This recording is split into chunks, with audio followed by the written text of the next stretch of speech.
Lecture में जब हम डिस्कशन कर रहे थे, आई बिलीव हमारी डिस्कशन शायद यहाँ तक कंप्लीट की थी हमने, ऐसा ही है जी? हमने लास्ट लेक्चर में जो बात की थी नेट प्रेजेंट वैल्यू की कैलकुलेशन को हमने ज़रा समझा था और उसके डिसीजन रूल को देखा था। और नेट प्रेजेंट वैल्यू की कैलकुलेशन में जो आर हम यूज़ करते हैं, जिसके हम कैश फ्लोज को डिस्काउंट कर रहे हैं, वो आर कॉस्ट ऑफ कैपिटल है, जिसको हम कॉस्ट ऑफ कैपिटल या डिस्काउंट रेट भी कहते हैं। इसमें हमने चैप्टर 3 में कवरेज इसकी सारी करनी है। और एनपीवी को हमने कहा था जी, एनपीवी जो वैल्यू आती है वो हमें बताती है change in wealth of share holders. अगर एनपीवी पॉजिटिव है, इसका मतलब प्रोजेक्ट एक्सेप्ट करने की वजह से शेयर होल्डर्स की वेल्थ में इजाफा आएगा। अगर एनपीवी नेगेटिव है, इसका मतलब प्रोजेक्ट एक्सेप्ट करने की वजह से शेयर होल्डर्स की वेल्थ में कमी आएगी। तो हम हर वो प्रोजेक्ट एक्सेप्ट करेंगे जिसकी वजह से शेयर होल्डर्स की वेल्थ में इजाफा आता है। पॉजिटिव एनपीवी को एक्सेप्ट किया जाता है, नेगेटिव एनपीवी प्रोजेक्ट को रिजेक्ट किया जाता है। जी, कोई सवाल लास्ट लेक्चर से? फाइनेंस का पोर्शन हम कैप 6 का पढ़ रहे हैं, कोई इशू? ये चैप्टर हमारा सबसे लेंथी चैप्टर है, इस पे हमारा सबसे ज्यादा टाइम लगने वाला है। आगे चैप्टर्स हमारे बहुत ज्यादा डिटेल नहीं है, इस चैप्टर पे हमारा काफी टाइम लगेगा। कोई सवाल जी? अच्छा जी, अपनी डिस्कशन को आगे लेकर चलते हैं। ब्रीफ सी अगर इसको आप रीडिंग दे सकें। एडवांटेजेस और डिसएडवांटेजेस, अगेन हमें एग्जाम में इनको रटने की जरूरत नहीं है। ये 4 लिखे हुए हैं, हो सकता है कई किताब में पढ़ें 2 और वहाँ पे पॉइंट हो, तो हमें इनमें से अगर 2-2 पॉइंट भी बस जहन में रह जाएं, जो समझ के रह जाएं, वही काफ़ी हैं। हमें रटा नहीं लगाना कि एग्जाम में हमें 4 या 6 में लिखने पड़ेंगे, ऐसा नहीं होगा। अगर एग्जाम में आया तो 2 पॉइंट भी हमारे जहन में है तो हम लिख के नंबर जो एग्जाम की रिक्वायरमेंट होगी पूरी कर पाएंगे। लेकिन इनको पढ़ना और समझना जरूरी है। याद कितने जाते हैं वो बात की बात है, वो हमारा मेन फोकस नहीं है। मेन फोकस यह है कि आपसे पूछा जाए कि भाई इसका मतलब क्या है, तो बता सको याद है या नहीं है, बट मतलब पता होना चाहिए आपको। तो समझना जरूरी है, तो इनको जरा पढ़ लीजिए। किसी चीज का समझ नहीं आती तो पूछिए, कोई एडवांटेज क्यों है, कोई डिसएडवांटेज क्यों है, तो पूछिए।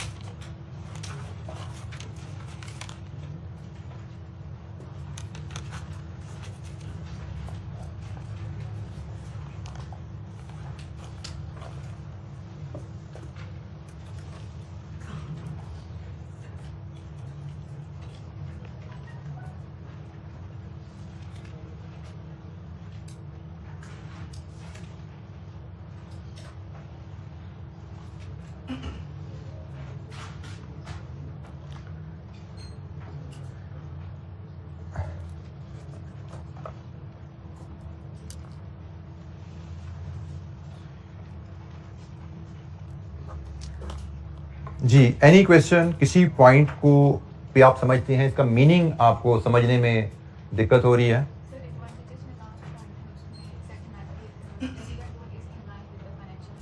फाइनेंशियल मैनेजमेंट ऑब्जेक्टिव, बिल्कुल ठीक है। हम ये सब्जेक्ट जो फाइनेंस का पोर्शन पढ़ रहे हैं, ये बेसिकली फाइनेंशियल मैनेजमेंट का एरिया, फाइनेंशियल एनालिसिस कह लीजिए या फाइनेंशियल मैनेजमेंट कह लीजिए। By nature this subject is called financial management.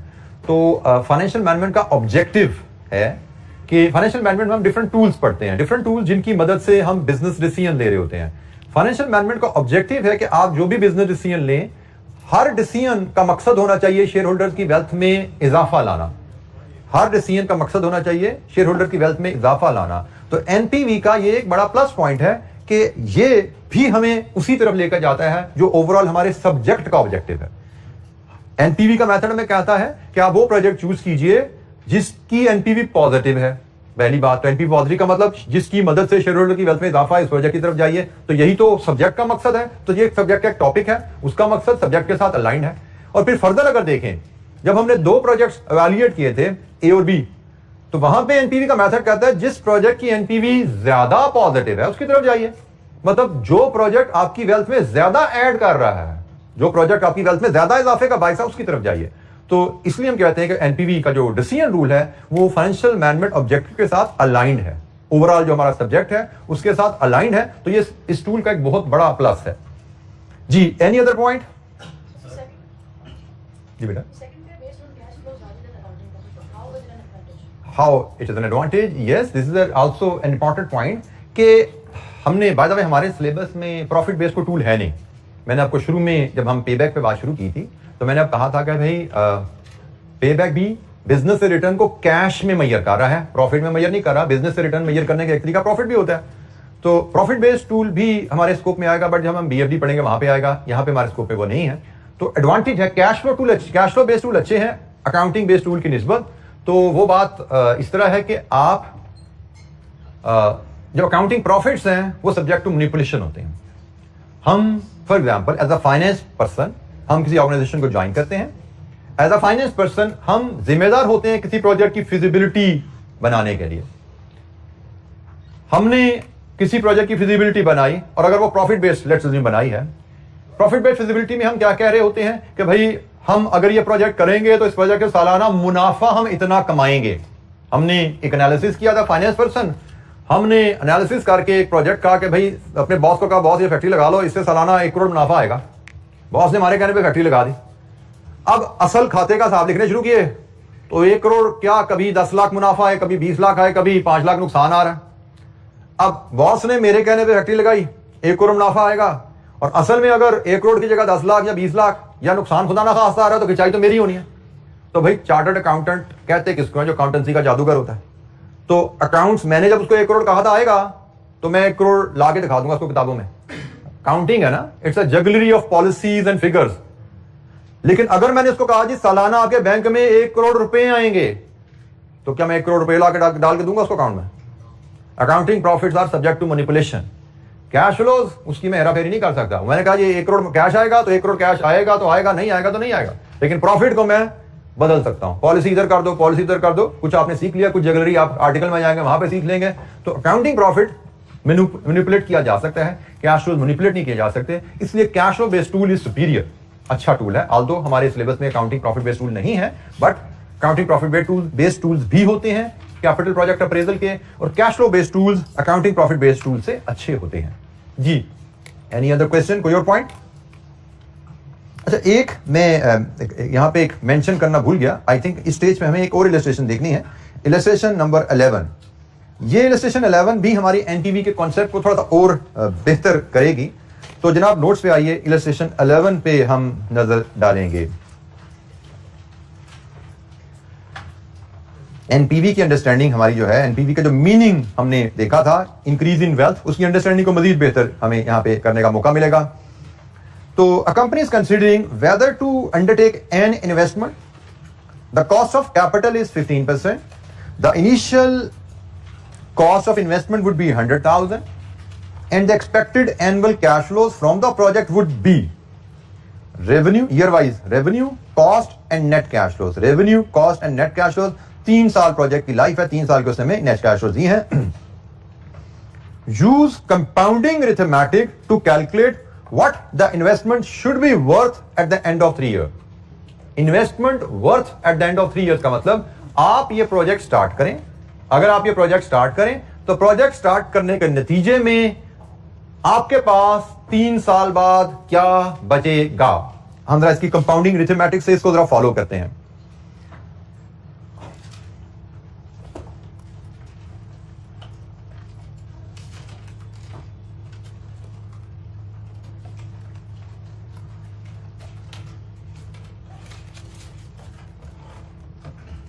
अच्छा जी, कंपाउंडिंग मैथमेटिक्स का मतलब आपने आज इन्वेस्टमेंट की, कितने की इन्वेस्टमेंट रिक्वायर्ड है यहां पे?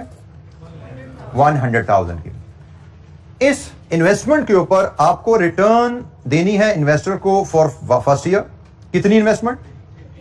15% के हिसाब से वो बनती है जी 15,000। इसका मतलब इन्वेस्टर के पैसे 1 साल बाद आपके पास हो जाएंगे 1,15,000। इन्वेस्टर से आपने 1 लाख लिया, 1 साल जब वो प्रोजेक्ट चला तो 1 साल बाद इन्वेस्टर को 15% के हिसाब से रिटर्न चाहिए। तो इन्वेस्टर के पैसे आपके पास 1,15,000 बनते हैं। साल बाद आपने जनरेट कितनी की, रिटर्न जनरेट कितनी की आपने 1 साल बाद? 20,000। भाई ये लिखी हुई है ना यहां पे, या आपने 1 साल में रिटर्न जनरेट की 80,000 का रेवेन्यू, 60 की कॉस्ट लगी, नेट तो 20,000 जनरेट की।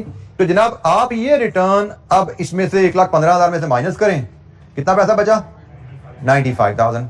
अब ये 95,000 पे आप return for second year calculate करो एट 15%, कितनी बनी? 14, 250 ऐड करें, कितने पैसे हो गए? 109,250 और आपने सेकेंड ईयर की जो रिटर्न जनरेट की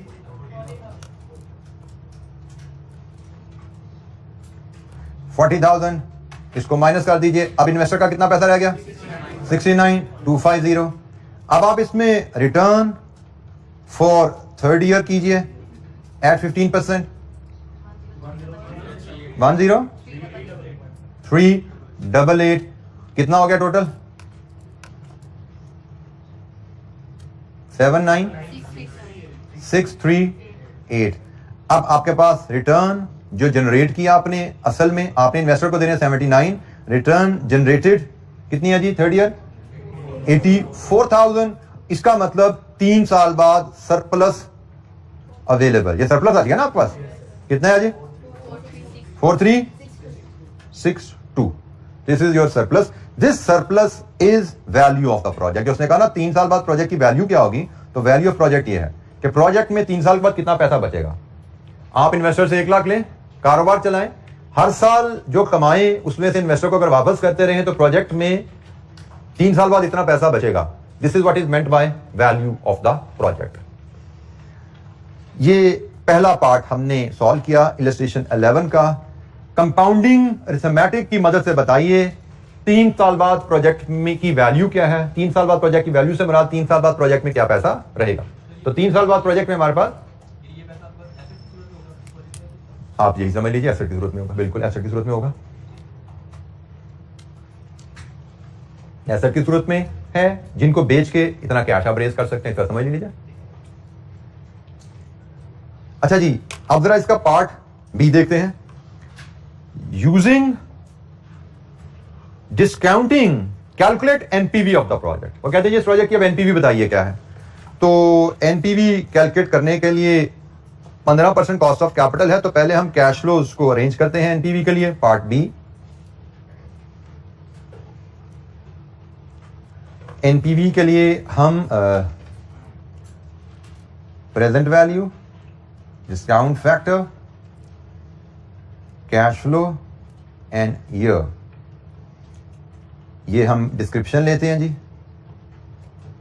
यहां पे ईयर्स लाते हैं, यहां पे कैश फ्लोज हैं, रुपीज में हमें नेट कैश फ्लो दिए जाते हैं। इधर डिस्काउंट फैक्टर लाएंगे, कॉस्ट ऑफ कैपिटल। एनपीवी के लिए हम कॉस्ट ऑफ कैपिटल पे कैश फ्लो को डिस्काउंट करते हैं। यहां पे प्रेजेंट वैल्यू लाएंगे। हमें बताया गया है इन्वेस्टमेंट हमारी है कितनी है जी? 100,000 आउटफ्लो होती है इन्वेस्टमेंट, और इन्वेस्टमेंट हमारी आज की तारीख में ली जाती है। इसको हमने डिस्काउंट नहीं करना होता, ठीक है। डिस्काउंट फैक्टर हम इसका 1 लेते होते हैं, इसलिए इसको हम टुडे कह लीजिए, और आगे चल के बात करेंगे टुडे को हम 0 से भी डिनोट करते हैं। इन्वेस्टमेंट की टाइमिंग हम लेते हैं आज, 0, कोई डिस्काउंट करने की जरूरत नहीं, ये ऑलरेडी प्रेजेंट वैल्यू में है। फिर हमारे पास नेट कैश इनफ्लोज आ रहे हैं year wise 1, 2, 3 readily values available हैं 20,000, 40,000, 84,000 और 15% का discount factor. Present value table का इस्तेमाल भी हमने सीखा था। 15% के कॉलम पे जाएंगे, आपकी बुक के एंड पे ये अवेलेबल है, लास्ट पेजेस में ये अवेलेबल है जी। पेज नंबर आपका जो है, नंबर इस पे मिसिंग है शायद, बट प्रेजेंट वैल्यू टेबल की हेडिंग के साथ देखिएगा। आपके पास 2 टेबल आते हैं जी, ठीक है। तो आपने जो पहला टेबल है जिसकी हेडिंग है प्रेजेंट वैल्यू टेबल, दूसरा टेबल है क्यूमुलेटिव प्रेजेंट वैल्यू, उसको हम बाद में देखेंगे। आपका तारुफ से है अपने क्यूएम के टेबल में, क्यूएम के सब्जेक्ट में, लेकिन बाद में बात करेंगे। तो ये जनाब 15%, 1, 2 एंड 3 ये वैल्यूज है जी। यहां से हम इनको पिक करके लेके आते हैं अपनी वर्किंग में। 15% 1 साल 0.870, 15% 2 साल 756, 3 साल 658। लीजिए जी प्रेजेंट वैल्यू लीजिए, जो इन्वेस्टमेंट है उसकी प्रेजेंट वैल्यू तो 100,000 नेगेटिव ही आई। 20,000 इंटू 0.87 17400, 40,000 इंटू 0.756 32240 30240 जी। 84,000 इंटू 0.658 55272। लीजिए जी, इसको जब हम सम करेंगे, ये सम हमारा नेट प्रेजेंट वैल्यू है। सम कीजिए और बताइए नेट प्रेजेंट वैल्यू क्या है? 2912, ये नेट प्रेजेंट वैल्यू है। अब net present value NPV of the project बड़ी आसानी से हमने पहले कैलकुलेट करना सीखा हुआ था। हमने प्रोजेक्ट की फिजिबिलिटी करते हुए हमने यहाँ पे उसकी एनपीवी कैलकुलेट कर ली 2912। Now come to third part. Which is the real thing जो हम सीखने जा रहे हैं यहां पे, reconcile the future value of investment, जो कंपाउंडिंग पार्ट ए में निकाला विद एनपीवी, जो मैंने पार्ट बी में ली, ये जो दो वैल्यूज निकाली इनको रिकंसाइल कीजिए। तो भाई इनका मतलब जरा समझ लीजिए, इन दोनों वैल्यूज का मतलब क्या है। ये दोनों वैल्यूज हमारा नेट बेनिफिट ही कैलकुलेट करती हैं। ये भी नेट बेनिफिट बता रही है कि आपने इन्वेस्टर से पैसा लिया, उसको सारी रिटर्न्स उसको देने के बाद प्रोजेक्ट के एंड पे आपके पास क्या बचा, 3 साल बाद आपके पास क्या बचा, ये भी आपको प्रोजेक्ट बेनिफिट ही बता रहा है और ये भी प्रोजेक्ट बेनिफिट ही बता रहा है। बट फर्क सिर्फ ये है कि ये बेनिफिट प्रेजेंट वैल्यू में है और ये value of the project after 3 years है। This is the difference. ये वैल्यू है 3 साल बाद हमारे पास क्या पैसा बचेगा और ये वैल्यू है 3 साल बाद जो पैसा बचने हैं उसकी प्रेजेंट वैल्यू क्या है। ये दोनों में फर्क है। और जब हमसे रिकंसाइल करने को कहा जाएगा तो रिकंसाइल करने के लिए हम प्रेजेंट वैल्यू ऑफ 4362 लेते हैं और उसके लिए हम इसको मल्टीप्लाई कर देते हैं 1.15 रेज़ टू पावर -3। जरा फैक्टर से मल्टीप्लाई करके बताइए क्या आती है यहां से वैल्यू, 2868। और अगर मैं इसको फैक्टर यहां से उठा लूं, फैक्टर इसका है 0.658, इसको छोड़ दीजिए, 0.658 से मल्टीप्लाई कर दीजिए जी। 0.658 ये फैक्टर है 3 साल का। वैल्यू सेम है जी, क्या राउंडिंग ऑफ रेफरेंस है कोई? 2870। अच्छा जी, ये वैल्यू इसमें और इसमें जो डिफरेंस आ रहा है ये राउंडिंग ऑफ का डिफरेंस है, क्योंकि हमने इसकी कैलकुलेशन में भी 1 2 3 जगह राउंडिंग ऑफ हुई भी है और इसकी कैलकुलेशन में एक राउंडिंग ऑफ आ गई। तो ये जो मार्जिनल डिफरेंस आ रहा है ये राउंडिंग ऑफ का डिफरेंस है। हम यहाँ पे इसके आंसर जब आए तो हम इसको बता सकते हैं ये जो डिफरेंस है राउंडिंग ऑफ डिफरेंस है। आप कभी थोड़ा सा अगर टाइम हो एक्सेल पे इसको सॉल्व करना, फार्मूला लगा के आप देखोगे एग्जैक्टली सेम वैल्यूज आती हैं। एक्सेल पे इसको सॉल्व करेंगे तो एग्जैक्टली सेम वैल्यूज आएंगी। एक्सेल में ये फैक्टर ना, ये वैल्यूज ना फीड कीजिएगा, फैक्टर्स फीड कीजिएगा। 1 + r raise to power -1, 1 + r raise to power -2, इस तरह चलते आएंगे तो एग्जैक्टली आपकी वैल्यूज ये मैच करेंगी जी। तो ये जनाब हमारी अंडरस्टैंडिंग ऑफ एनपीवी थोड़ी और क्लियर हुई कि एक प्रोजेक्ट से करने से हमें क्या नेट बेनिफिट होगा in terms of present value. ये है एनपीवी, प्रोजेक्ट करने का फायदा in terms of present value, ये मेजर करता है एनपीवी, जिसको हम इंक्रीज इन वेल्थ भी कह रहे हैं जी। कोई सवाल?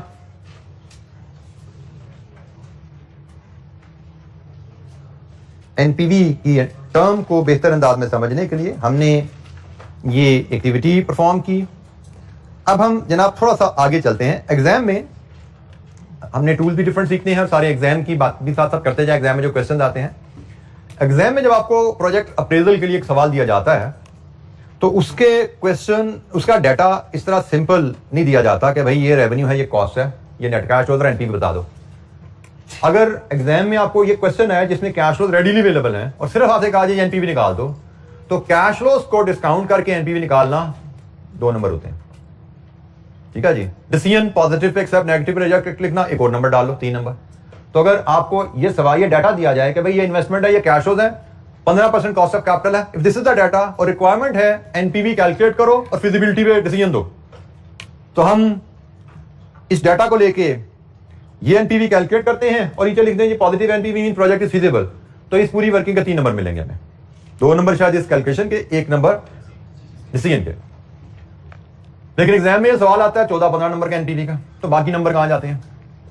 बाकी नंबर किस चीज के मिलते हैं? तो एग्जाम में हमें प्रोजेक्ट का डाटा जो दिया जाता है वो इस तरह टेबुलर शेप में नहीं दिया जाता, वो कहानी सुनाई जाती है कि जी कंपनी एक नया बिजनेस शुरू करने के बारे में सोच रही है, सर्वे किया गया है, उसके मुताबिक हमें प्रोजेक्ट के लिए इतनी जमीन लेनी पड़ेगी, इतनी उस पर बिल्डिंग बनेगी, इतने का प्लांट आएगा, फिर हम प्रोडक्शन शुरू करेंगे तो पहले साल इतने यूनिट्स बेचेंगे, दूसरे साल इतने, तीसरे साल इतने, 5 साल चलाते रहेंगे प्लांट। फिर हमारे उस प्लांट में जो प्राइस होगी पहले साल इतनी, आगे प्राइस बदलती जाएगी, material cost, labour cost, overhead, सारे खर्चे बता दिए जाते हैं।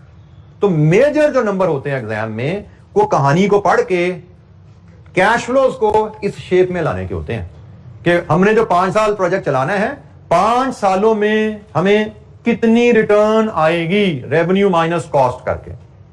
तो अगर 15 नंबर का सवाल है, 3 नंबर आगे हैं, तो 12 नंबर पीछे आपके सवाल को पढ़ के समझ के इस शेप में डाटा लाने के होते हैं। ईयर वाइज ये डाटा आए ताकि हम एनपीवी कैलकुलेट कर सकें। अच्छा जी, जब हम ईयर वाइज डाटा लाने की बात करते हैं तो उसमें एक बहुत अहम कॉन्सेप्ट जो अप्लाई हम करते हैं, that is the concept of relevant cash flows. Relevant cash flows का कॉन्सेप्ट आप फेमिलियर है, आप लोगों ने ये कॉस्ट मैनेजमेंट अकाउंटिंग में पढ़ा हुआ है। डिसीजन मेकिंग के कॉन्सेप्ट वहां पे आपने रेलेवेंट कॉस्टिंग के नाम से इसको पढ़ा हुआ है, ठीक है। वही सारी बातें हैं, वहां पे आपने इसको रेलेवेंट कॉस्टिंग के कॉन्टेक्स्ट में पढ़ा था, यहां पे इसको रेलेवेंट हम कैश फ्लो के कॉन्टेक्स्ट में पढ़ रहे हैं। बिल्कुल सेम चीजें हैं, कोई नई चीज यहां पे नहीं आएगी, मतलब बेस कोई नहीं बदलेगी, वही बातें सारी हैं। और अब यहां से ऑनवर्ड जो हमारी थोड़ी सी डिस्कशन चलेगी वो ज्यादातर आपके कैफ 3 में कॉस्ट मैनेजमेंट अकाउंटिंग जो चीजें पढ़ी हैं उसकी रिवीजन है। हम आप समझे एक दो कंप्रीहेंसिव इलस्ट्रेशन करेंगे ताकि रेलेवेंट कॉस्टिंग के कॉन्सेप्ट में अगर हमारी कोई कमी बेशी है तो वो यहां पे क्लियर हो जाए, ठीक है जी। तो हम जब कहानी पढ़ेंगे प्रोजेक्ट की तो उसमें कुछ रेलेवेंट इंफॉर्मेशन होगी, कुछ इररेलेवेंट इंफॉर्मेशन होगी, कुछ रेलेवेंट कैश फ्लोज होंगे, कुछ इररेलेवेंट कैश फ्लोज होंगे। तो हमने जब प्रोजेक्ट कैश फ्लोज एक्सट्रैक्ट करके ईयर वाइज अरेंज करने हैं, हमने ख्याल रखना है कि हम सिर्फ रेलेवेंट कैश फ्लोज पिक करें। हमने सिर्फ रेलेवेंट कैश फ्लोज पिक करने हैं, इररेलेवेंट कैश फ्लोज को, कैपिटल प्रोजेक्ट के इररेलेवेंट कैश फ्लोज को हमने इग्नोर करना होता है। अब रेलेवेंट कैश फ्लोज क्या होते हैं? वो फ्यूचर कैश फ्लोज होते हैं, वो इंक्रीमेंटल कैश फ्लोज होते हैं, और सबसे अहम उनकी पहचान जो है ये वो कैश फ्लोज हैं जो हमारे डिसीजन अंडर कंसीडरेशन की वजह से प्लस या माइनस हो रहे हैं। फॉर एग्जांपल हम डिस्कस कर रहे हैं सीमेंट की फैक्ट्री की विजिबिलिटी, और इस डिसीजन का एंड होने यस या नो पे कि लगाएं या ना लगाएं। तो हर वो कैश फ्लो रेलेवेंट है जो हमारे यस पे बदल जाएगा या नो से बदल जाएगा। यस पे कुछ और है, नो पे कुछ और है, तो रेलेवेंट है। ऐसा कैश फ्लो जो यस पे भी सेम है, नो पे भी सेम है, तो वो रेलेवेंट नहीं है। तो ये अंडरलाइन सबसे अहम प्रिंसिपल जो होता है, जो आप कह लें जो जिसमें हम गेज करते हैं रेलेवेंट कैश फ्लो को, वो ये है। Relevant cash flow is future होंगे, relevant cash flow is incremental होंगे, लेकिन सबसे अहम प्रिंसिपल कोई कैश फ्लो जो फ्यूचर है वो रेलेवेंट है या नहीं है, उसका प्रिंसिपल ये है कि भाई ये कैश फ्लो हमारे डिसीजन से बदलता है, यस या नो करने से फर्क पड़ता है इस पे। अगर तो यस या नो करने से कैश की वैल्यू बदल जाती है, फ्यूचर में जब कैश आना है वो कम या ज्यादा होता है, तो वो रेलेवेंट है। अच्छा जी, एक छोटी सी समरी हम पहले शेयर करते हैं जो हमारी एप्लीकेबल है कैपिटल प्रोजेक्ट अप्रेजल के रेफरेंस से, और इसके बाद मैं आपको रेलेवेंट कॉस्ट का कॉन्सेप्ट जो आपने कैफ 3 में पढ़ा था मटेरियल और लेबर का, वो भी मैं रिकैप करवाऊंगा क्योंकि वो भी हमें एग्जामिनेशन में काफी डिटेल में टेस्ट होता रहा है। जी सॉरी, कॉस्ट काफी बच्चों ने नहीं पढ़ी हुई। अच्छा, ये एक इंटरेस्टिंग फैक्ट है। मुझे बताएं कितने बच्चों ने कितने बच्चे हैं जो अभी कॉस्ट साथ पढ़ रहे हैं, वो हाथ खड़ा करें। गुड प्रोपोर्शन जो साथ साथ पढ़ रहे हैं कॉस्ट। और कितने बच्चे हैं जिन्होंने ना पढ़ी है ना पढ़े? ऐसा बच्चा 1 2 3 बेटा 4।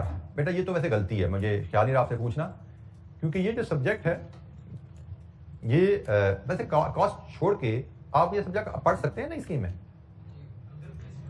नई स्कीम में आपको कहा नहीं कि पिछले के साथ मिला के आगे चलना है। ओल्ड स्टूडेंट के पास फ्लेक्सिबिलिटी है। अच्छा ठीक हो गया, ओल्ड स्टूडेंट के पास फ्लेक्सिबिलिटी है। बेटा इसमें एडवाइजेबल जो है वो यही है कि सब्जेक्ट को आइडियली कॉस्ट के बाद लेकिन लीस्ट कॉस्ट के साथ पढ़ा जाए ताकि दोनों सब्जेक्ट की नॉलेज बेस आपकी साथ साथ बिल्ड होती जाए।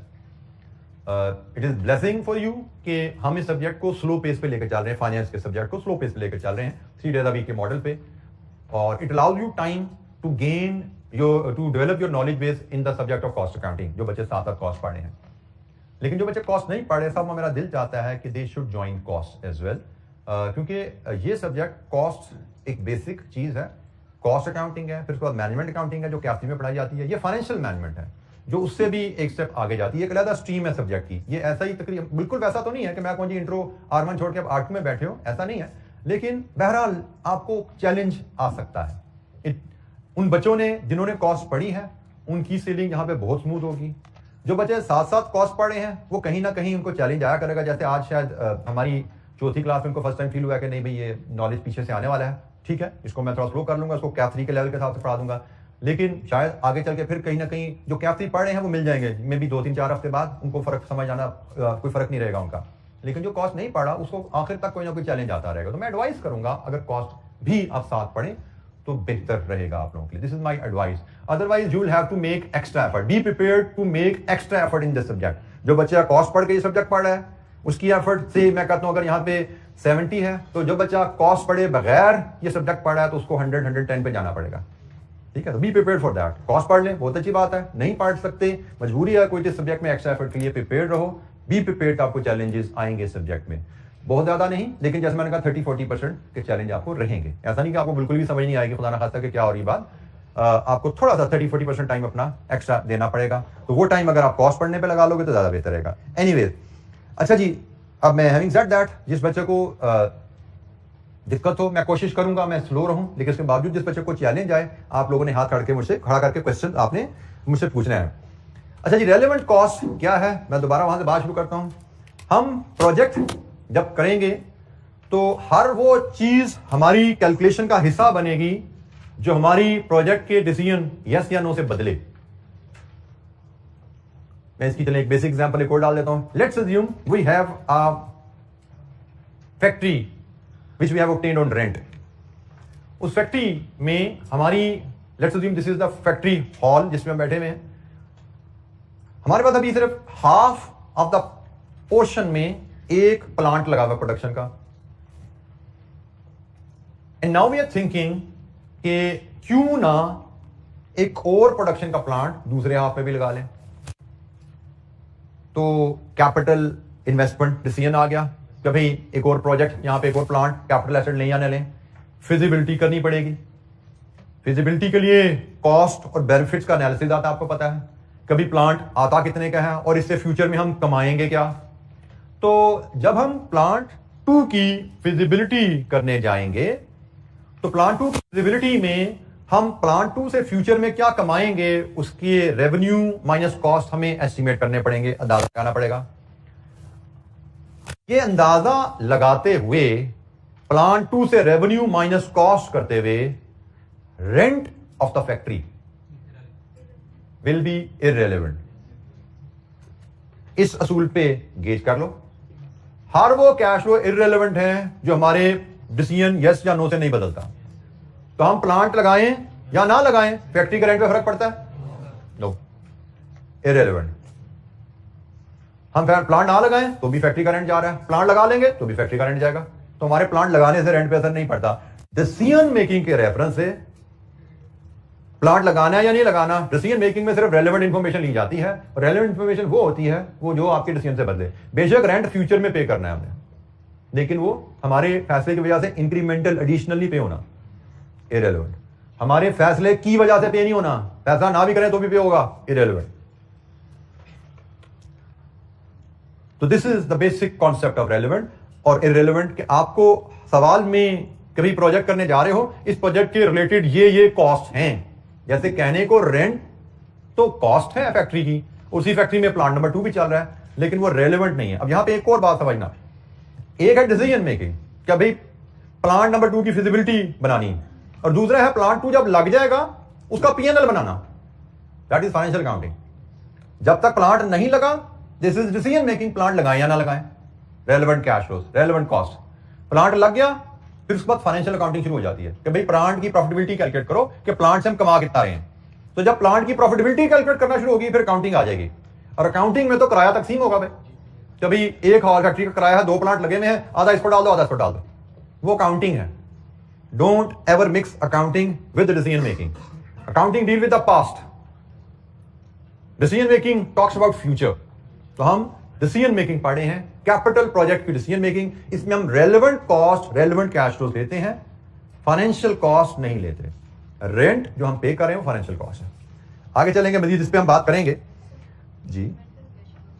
इंक्रीमेंटल इजाफी, जो आपके फैसले की वजह से इजाफी आपकी जेब से जाए, जैसे रेंट की मद में अगर आप दूसरा प्लांट लगाते हैं तो रेंट की मद में आपकी जेब से कोई इजाफी पैसा गया। हाँ, अगर ऐसा है कि भाई आपकी लैंडलॉर्ड से कमिटमेंट है कि भाई किराया तो फैक्ट्री का 1 लाख है, लेकिन आपने भाई एक ही प्लांट यहां पे चलाना है 1 लाख में, अगर दूसरा प्लांट लगाओगे तो 1,20,000 किराया देना, तो फिर 20,000 इंक्रीमेंटल हो गया कि दूसरा प्लांट लगाया तो 20,000 जेब से चला गया ना, तो 20,000 रेलेवेंट है भाई डिसीजन मेकिंग के लिहाज से। हमारे फैसले की वजह से जो कैश फ्लो बदला, दैट इज रेलेवेंट। अच्छा जी, अब एक समरी है हमारे पास जो डिफरेंट रेलेवेंट और इररेलेवेंट कैश फ्लोज की समरी। आप जब कोई कैपिटल प्रोजेक्ट शुरू करेंगे तो उस कैपिटल प्रोजेक्ट की इनिशियल कैपिटल इन्वेस्टमेंट आपकी रेलेवेंट होती है। आपने कैपिटल इन्वेस्टमेंट प्रोजेक्ट के लिए मशीनरी खरीदनी है, बिल्डिंग बनानी है, दैट इज रेलेवेंट कॉस्ट। आपके एनालिसिस में उसको as investment, as outflow record होना है। फिर आप जब कोई कारोबार शुरू करते हो तो उस कारोबार में सिर्फ कैपिटल इन्वेस्टमेंट नहीं होती, वर्किंग कैपिटल इन्वेस्टमेंट भी होती है। कैपिटल इन्वेस्टमेंट से मराद कैपिटल एसेट में इन्वेस्टमेंट, और वर्किंग कैपिटल इन्वेस्टमेंट से मराद करंट एसेट में इन्वेस्टमेंट। आपने फैक्ट्री लगाई तो फैक्ट्री लगाने के लिए क्या सिर्फ प्लांट चाहिए या रॉ मटेरियल भी खरीदना पड़ेगा? फैक्ट्री चलानी है तो सिर्फ प्लांट नहीं चाहिए भाई, फैक्ट्री चलानी है तो रॉ मटेरियल भी खरीदना पड़ेगा, फिर फैक्ट्री चलेगी। रॉ मटेरियल से फिनिश गुड्स भी बनानी पड़ेंगी, वो फिनिश गुड्स दुकान पे या वेयर हाउस में रखोगे तो कस्टमर आके देखेगा और खरीदेगा आपसे। तो कारोबार करने के लिए आपको सिर्फ कैपिटल इन्वेस्टमेंट नहीं चाहिए होती, कारोबार करने के लिए आपको वर्किंग कैपिटल करंट एसेट में भी इन्वेस्टमेंट चाहिए होती है। तो ये भी रेलेवेंट है, ये भी हम अपने एनालिसिस में शामिल करते हैं। इस पे बड़ी आगे डिटेल हमारी डिस्कशन होगी इंशाअल्लाह वर्किंग कैपिटल इन्वेस्टमेंट के ऊपर। कारोबार शुरू करने के लिए आपने जो रिसर्च एंड डेवलपमेंट कॉस्ट की वो रेलेवेंट होती है, क्योंकि research and development cost, research and development के बाद फिजिबिलिटी टेस्ट की जाती है। रिसर्च एंड डेवलपमेंट क्या है? फॉर एग्जांपल आप ये बॉल पॉइंट की प्रोडक्शन शुरू करना चाहते हो, रिसर्च एंड डेवलपमेंट क्या है कि ये बॉल पॉइंट का डिजाइन क्या होना चाहिए, कस्टमर्स को क्या डिजाइन पसंद है, इसकी टेक्नोलॉजी क्या होनी चाहिए, इसमें जो बॉल लगने हैं वो कहां होना चाहिए, उसकी थिकनेस 0.5 0.7 क्या होनी चाहिए, रिसर्च है सारी। हमने सारा मार्केट सर्वे किया, मैन्युफैक्चरर के पास गए, सप्लायर के पास गए, हमने फाइनली बॉल पॉइंट का डिजाइन डेवलप कर लिया। फिर हमने मार्केट सर्वे किया, ये बॉल पॉइंट मार्केट में कितने का बिकना चाहिए, हमने प्राइस के बारे में अंदाजा लगा लिया। जब हमने प्रोडक्ट डेवलप कर ली, जब हमने सर्वे कर लिया है, अब इसके बाद फिजिबिलिटी का पार्ट आता है कि भाई अच्छा ये प्रोडक्ट तो हमारे पास आ गई, अब क्या इस प्रोडक्ट को बना के बेचना, क्या ये प्रॉफिटेबल रहेगा हमारे लिए? हर कारोबार प्रॉफिटेबल तो नहीं होता, ठीक है जी, हर कारोबार प्रॉफिटेबल नहीं है। जब प्रोडक्ट डेवलप होगी अब फिजिबिलिटी का काम है कि जी अब अगर हम इसकी फैक्ट्री लगाना चाहें तो फैक्ट्री में कितना पैसा लगेगा, और अब अगर हम इस फैक्ट्री से बॉल पॉइंट बना के बेचना चाहेंगे तो फ्यूचर में हमें क्या रिटर्न्स आएंगी, सालाना कितने यूनिट्स बिकेंगे, किस प्राइस पे बिकेंगे, कितनी मटेरियल लेबर क्या खर्चे आएंगे, what will be our net annual return, cost of capital क्या है, एनपीवी एनालिसिस, इनिशियल इन्वेस्टमेंट आएगी, फ्यूचर कैश फ्लोज आएंगे, एनपीवी एनालिसिस आ जाएगा। So research and development cost के बाद फिजिबिलिटी शुरू होती है। जब इसका मतलब फिजिबिलिटी शुरू हो रही है, रिसर्च एंड डेवलपमेंट पहले ही हो चुकी है, तो ये जनाब पास्ट है, और पास्ट तो कभी रेलेवेंट नहीं होता, क्योंकि हमने रेलेवेंट की डेफिनेशन क्या पढ़ी, फ्यूचर। अच्छा, इसमें एक और बात भी ख्याल रखेगा, बात का एग्जामिनर क्वेश्चन में लिख देता है रिसर्च एंड डेवलपमेंट की गई जिसकी कॉस्ट 1 लाख है लेकिन अभी सप्लायर को बिल पे नहीं किया, रेलेवेंट या इररेलेवेंट? इररेलेवेंट, क्योंकि रेलेवेंट कॉस्ट वो है, बेशक ये 1 लाख हमने फ्यूचर में पे करना है, लेकिन क्या इसका ताल्लुक हमारी फैक्ट्री लगाने या ना लगाने से है? क्योंकि फैक्ट्री लगाएंगे तो पे करेंगे, नहीं लगाएंगे तो मार लेंगे पैसा, कोई ताल्लुक नहीं है। हम फैक्ट्री लगाएं या ना लगाएं, कॉस्ट तो पे करनी है, क्योंकि वो इनकर हो चुकी है, अकाउंट्स में, बुक्स में बुक हो चुकी है, debit cost credit payable book हो चुका है, तो भाई पेएबल जब टाइम आएगा वो तो करना ही करना है, फैक्ट्री लगे या ना लगे। सो रिसर्च एंड डेवलपमेंट इररेलेवेंट होती है। डेप्रिसिएशन इररेलेवेंट होती है, क्योंकि डेप्रिसिएशन तो नॉन कैश कॉस्ट है, और इन फैक्ट अगर आप एनपीवी एनालिसिस को जरा सामने रखो तो डेप्रिसिएशन क्या होती है, कैपिटल एसेट का एनुअल चार्ज। आपने तो पूरी कैपिटल एसेट ही यहां पे डाल दिया, तो एनुअल चार्ज क्यों डालना पड़ा? आपने तो पूरी कैपिटल इन्वेस्टमेंट इधर चार्ज कर दी ना प्रोजेक्ट को, कैश फ्लो बेसिस पे। जब जितना कैश जेब से गया डाल दो, जब जितना कैश जेब में आया रिकॉर्ड कर लो। तो जनाब आपकी जेब से इन्वेस्टमेंट कैपिटल एसेट पे जो कैश गया, आपने उसी को सारा कैश आउटफ्लो शो कर दिया, तो डेप्रिसिएशन का तो कॉन्सेप्ट वैसे ही राइज नहीं होता। डेप्रिसिएशन का तो कॉन्सेप्ट तो अकाउंटिंग में आता है, जहां पे आप कैपिटल इन्वेस्टमेंट को एज एसेट रिकॉर्ड करते हो और फिर उसको सालाना over the life profit loss को एज कॉस्ट बुक करते हो। तो यहां पे तो हम उस कॉन्सेप्ट पे चलते ही नहीं है, ये तो कैश फ्लो बेस्ड मेथड है। जब जितना कैश जेब से गया, जिस भी मद में गया, कैपिटल की मद में गया या रेवेन्यू की मद में गया, रिकॉर्ड कर लो। कैश फ्लो बेस्ड मेथड में हम कैश फ्लो उसको लेके चल रहे हैं। अच्छा जी, इसके बाद वेरिएबल कॉस्ट। वेरिएबल कॉस्ट सारी रेलेवेंट होती हैं, क्योंकि वेरिएबल कॉस्ट हर एक्टिविटी के साथ इनकर होती हैं, वो रेलेवेंट होती हैं। अपॉर्चुनिटी कॉस्ट भी रेलेवेंट होती है। अपॉर्चुनिटी कॉस्ट क्या होती है? अच्छा, बाय द वे, अब रेलेवेंट कॉस्ट का वर्ड, वेरिएबल कॉस्ट का जैसे मैंने वर्ड बोला, अब जिन्होंने कॉस्ट कभी पढ़ी नहीं है वो मुझे बताएं, उनको वेरिएबल कॉस्ट का मतलब पता है क्या होती है? वेरिएबल कॉस्ट मैं फिर बोल रहा हूं, अगर किसी टर्म का मतलब ना पता हो काइंडली पूछ लीजिएगा। मेरे दिन में कुछ बेसिक असम्पशन, एक पुरानी एक है ना फीड हुई है चीजें, क्योंकि अब ट्रांजिशन से गुजर रहे हैं, इस तरह के केसेस हमें मिलेंगे, तो अब ये थोड़ी सी मैं कहूंगा आपकी जिम्मेदारी थोड़ी बढ़ेगी कि जहां पे आपको चीज समझना है, क्योंकि अब यहाँ पे 3 तरह की कम से कम पॉपुलेशन बैठी हुई है। वो जो कॉस्ट पढ़ चुके हैं पहले, वो जो कॉस्ट साथ साथ पढ़े हैं, और जो जिन्होंने ना कॉस्ट पढ़ी है ना पढ़नी है, ठीक है। तो ये इन 3 पॉपुलेशन के साथ शायद कुछ ऐसे हैं जो पढ़ लेंगे, वो चौथी पॉपुलेशन भी कर लेते हैं हम। तो इनके साथ मेरे लिए बड़ा मुश्किल हो जाता है अपने जहन को चारों को एकदम साथ को लेकर चलना। कोशिश तो करते रहते हैं लेकिन फिर भी कोई ना कोई चीज ओवरलुक हो जाती है। तो ये थोड़ी इंडिविजुअल की जिम्मेदारी रह जाती है, कोई चीज समझ नहीं आई तो क्वेश्चन करना। जी बेटा,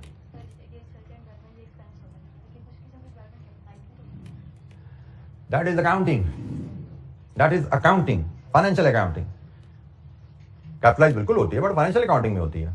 पास में इनकर की है तो आपने उसको पीएनएल में डालना है या कैपिटल में बना के ले जाना है। हम तो बात कर रहे हैं डिसीजन मेकिंग, भाई फ्यूचर की बात कर रहे हैं। मुझसे कहा गया है भाई ये वॉल पॉइंट की फिजिबिलिटी बना के दो। हमें बताया गया इस वॉल पॉइंट को डेवलप करने में आप ऑलरेडी 1 लाख खर्च कर चुके हो, R&D इसकी करी, 1 लाख खर्च हो गया, अब इसकी फिजिबिलिटी करो कि भाई इसकी प्रोडक्शन के लिए प्लांट लगाएं या ना लगाएं। तो जब फिजिबिलिटी करने बैठे, मैं तो फिजिबिलिटी का जिम्मेदार हूं ना, हम तो फिजिबिलिटी सीख रहे हैं। तो फिजिबिलिटी से पहले रिसर्च एंड डेवलपमेंट हो चुकी भी है, पास्ट संक, ठीक है। तो मैं तो उस कॉस्ट का जिम्मेदार हूं जो मेरे डिसीजन से आगे फ्यूचर में आनी है, जो रेलेवेंट है उसी को तो हम समझ रहे हैं कि रेलेवेंट और इरेलेवेंट को डिफरेंशिएट करना है हमने। जी कोई और सवाल? अच्छा जी, एक अपॉर्चुनिटी कॉस्ट की भी एक टर्म होती है। कितने बच्चे हैं जो अपॉर्चुनिटी कॉस्ट की टर्म को नहीं समझते? सिर्फ 2 4 5 बस 6 7 8 बस, माशाल्लाह। चले वेरी गुड जी, बड़ी पढ़ी लिखी क्लासेस का मतलब। तो अपॉर्चुनिटी कॉस्ट क्या होती है जी? चले ज्यादातर को तो पता है, कोई एक वॉलंटियर अपनी आसान जबान में जो पता है वो बता दें। जी बेटा, बिल्कुल ठीक है। अपॉर्चुनिटी कॉस्ट जब आपको एक रिसोर्स के 2 इस्तेमाल हों, एक रिसोर्स के 2 इस्तेमाल हैं और आप कोई एक इस्तेमाल को उसमें से चूज कर लेता, फैसला करते जी ऑप्शन ए ऑप्शन बी, मैं ऑप्शन ए की तरफ जाता हूं। तो ऑप्शन ए की तरफ गया तो बी फोरगो हो गया। तो एक ऑप्शन फोरगो करने में जो बेनिफिट फोरगो होता है, जैसे मैं यहीं पे फैक्ट्री की मिसाल ले रहा था, हमने कहा कि आधा फैक्ट्री हॉल खाली पड़ा हुआ है तो यहां पे दूसरा प्लांट लगा लो, रेंट इज 0। लेकिन अगर मैं यहां पे एक ऑप्शन डाल दूं कि भाई मुझे किसी पार्टी ने अप्रोच किया, आधा हॉल सबलेट कर किराए पे दे दो। किसी ने कहा कि भाई आधा हॉल खाली पड़ा हुआ आपका, किराए पे दे दो। While I am doing feasibility, एक पार्टी ने कहा जी मैं इसका आपको 50,000 देता हूं, मुझे 50,000 ले लो। अब मेरे पास इस हॉल के आधे हॉल के 2 इस्तेमाल हो गए ना। मैं चाहूं तो इस पे प्लांट नंबर 2 लगा लूं, चाहूं तो इसको सबलेट कर दूं। अब अगर मैं फिजिबिलिटी कर रहा हूं कि नहीं मैंने प्लांट लगाना है, तो इसका मतलब सबलेट की ऑप्शन फोरगो। इसका मतलब सबलेट से जो किराया आना था उस पर फातिहा पढ़ ली मैंने, तो वो that is my cost now. जब ये सबलेट की ऑप्शन नहीं थी, रेंट कॉस्ट वाज 0, लेकिन विद सबलेट ऑप्शन एक रिसोर्स के 2 इस्तेमाल हो गए। जब भी एक रिसोर्स के, वो लेबर है, वो फैक्ट्री है, वो बिल्डिंग है, वो प्लांट है, एक से ज्यादा इस्तेमाल आ जाएंगे और एक ऑप्शन को आप चूज करोगे तो दूसरी ऑप्शन फोरगो होनी है। एक ऑप्शन को चूज करने से दूसरी ऑप्शन फोरगो ही, benefit forgone in forgoing the other option, that is opportunity cost. Opportunity cost is always relevant, ये हमेशा रेलेवेंट रहती है। जी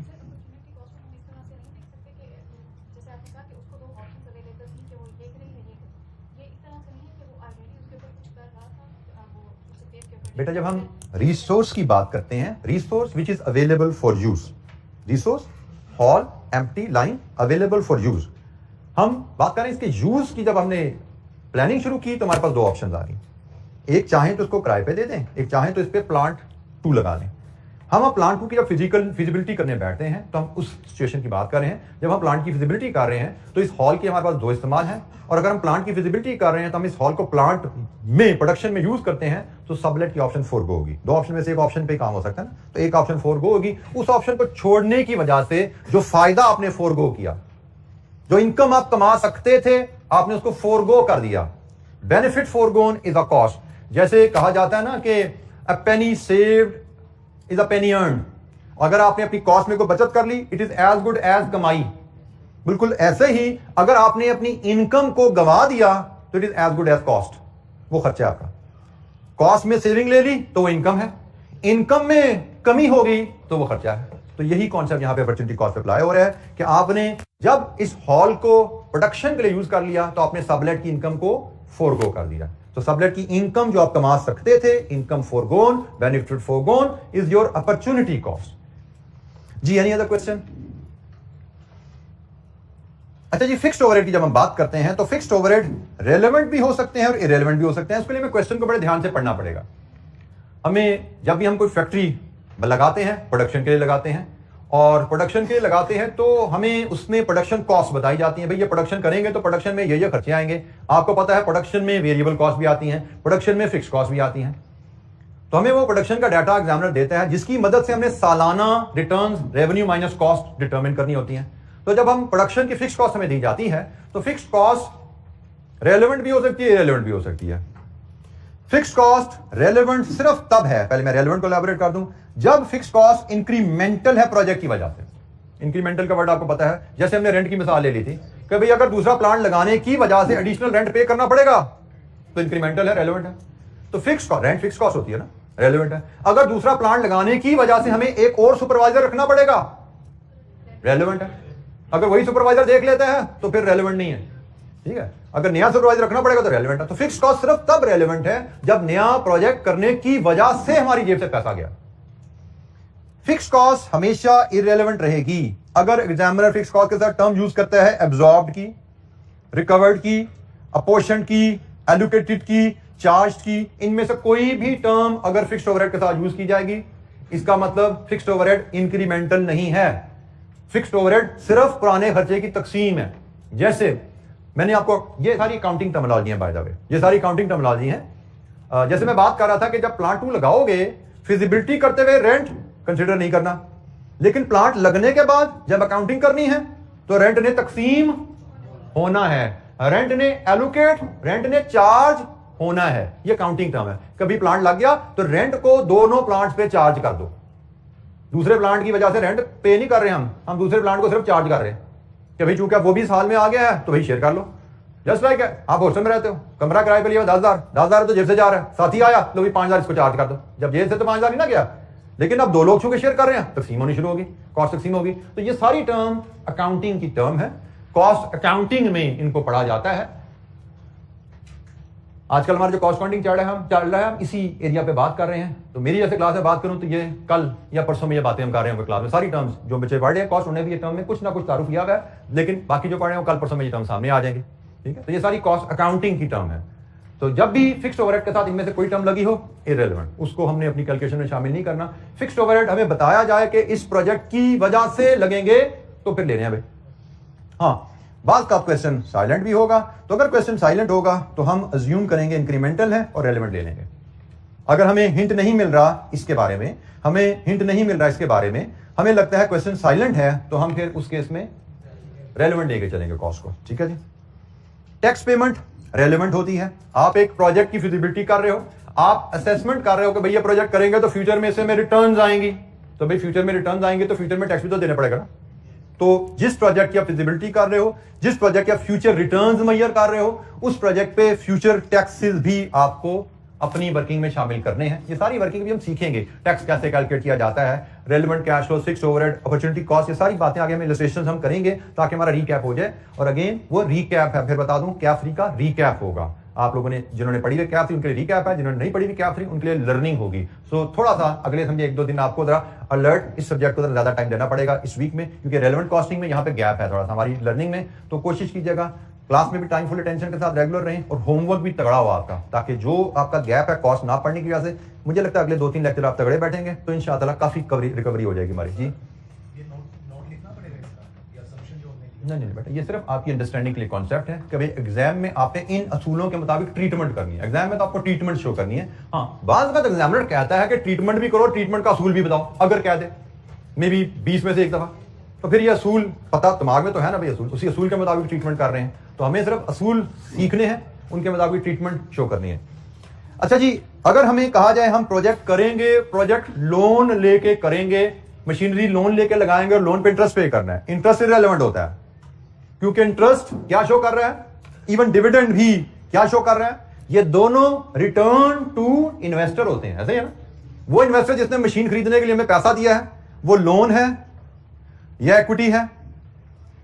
जो लोन है उस पर इंटरेस्ट जाता है, इक्विटी पे डिविडेंड जाता है। ये दोनों चीजें आपकी रिटर्न ऑन इन्वेस्टमेंट है। और रिटर्न ऑन इन्वेस्टमेंट तो हमारी जो डिस्काउंटिंग करते हैं, डिस्काउंटिंग क्या सिखाया था, आर क्या करता है, जब हमने फ्यूचर कैश फ्लो को डिस्काउंट किया तो are basically return to investor ही तो डिडक्ट कर रहा है। डिस्काउंटिंग प्रोसेस में रिटर्न टू इन्वेस्टर ही तो डिडक्ट होती है। तो जब हमने कैश फ्लो को डिस्काउंट ही कर देना है तो ऊपर हमने फिर इंटरेस्ट पेमेंट शो अलहदा से नहीं करनी, डिविडेंड पेमेंट अलहदा से शो नहीं करनी है अगर एग्जामिनर हमें बताए, क्योंकि हमने कैश फ्लो को डिस्काउंट कर देना है। तो जो डिस्काउंटिंग होती है, अगर आपको याद हो, जब मैंने आर का मतलब लास्ट लेक्चर में आपको समझा रहा था, तो वो समझाते हुए आपको क्या सिखाया गया था यहाँ पे, जी ये फायदा जी डिजिटल बोर्ड का। आपको बताया गया था भाई 1,34,000 हमें आने हैं, 10% पे डिस्काउंट करें तो प्रेजेंट वैल्यू 104 आई। ये प्रोसेस में जो रिडक्शन हुई है 10%, 134 से 104 तक आते तकरीबन 29,000 समथिंग कटौती होगी ना। ये कटौती क्या है? Return to investor. ये जो 10% है ना, इसमें लोन का इंटरेस्ट भी जा रहा है और इक्विटी का डिविडेंड भी जा रहा है। ये 10% दोनों के लिए काफी है। ये जो 10% हमने काटा है, जो हम कॉस्ट ऑफ कैपिटल कहते हैं, कॉस्ट ऑफ कैपिटल का मतलब है भाई कितना पैसा चाहिए जो लोन का इंटरेस्ट देना है, जो शेयर होल्डर को डिविडेंड देना है। तो ये कॉस्ट ऑफ कैपिटल उन दोनों के अगेंस्ट होती है। तो जब हमने ये डिस्काउंटिंग कर दी तो भाई इंटरेस्ट और डिविडेंड तो यहां पे कट गया, तो फिर हमें कैश में एज इंटरेस्ट पेमेंट और डिविडेंड पेमेंट को शो नहीं करना। जी बेटा बिजनेस में कभी भी एक्स्ट्रा पैसा नहीं पड़ा होता, क्योंकि बिजनेस पैसे की कॉस्ट होती है। पैसे की कहीं से भी आप लाओगे उसकी एक कॉस्ट होती है। तो आप पैसा किसी कॉस्ट के अगेंस्ट उठाओ और वेला रख दो, फारिग रख दो, किसी कारोबार में इन्वेस्ट ना करो, ऐसा कारोबार में होता नहीं है। आप कारोबार में उतना ही पैसा लाते हो जितना कारोबार की जरूरत होती है। जब भी आपने नई फैक्ट्री लगानी है उसके हिसाब से नया पैसा आप लेके आते हो। आपके पास फालतू पैसा कारोबार करने के लिए नहीं पड़ा होता। थोड़े बहुत 2-4-5 लाख पड़े होते हैं रूटीन के लिए, लेकिन नई फैक्ट्री लगाने के लिए पैसा आपका कभी नहीं पड़ा होगा। अगर पड़ा हुआ है तो ये बड़ी मैं कहूंगा अनवाइज मूव है। बिजनेसमैन ऐसा नहीं करता, ठीक है, बिजनेसमैन ऐसा नहीं करता और हम बिजनेस को पढ़ रहे हैं। आज के लिए इतना है जी, बाकी इंशाल्लाह कल हम आगे कंटिन्यू करेंगे रेलेवेंट कॉस्टिंग के कॉन्सेप्ट को ही लेकर। थैंक यू, अस्सलाम वालेकुम।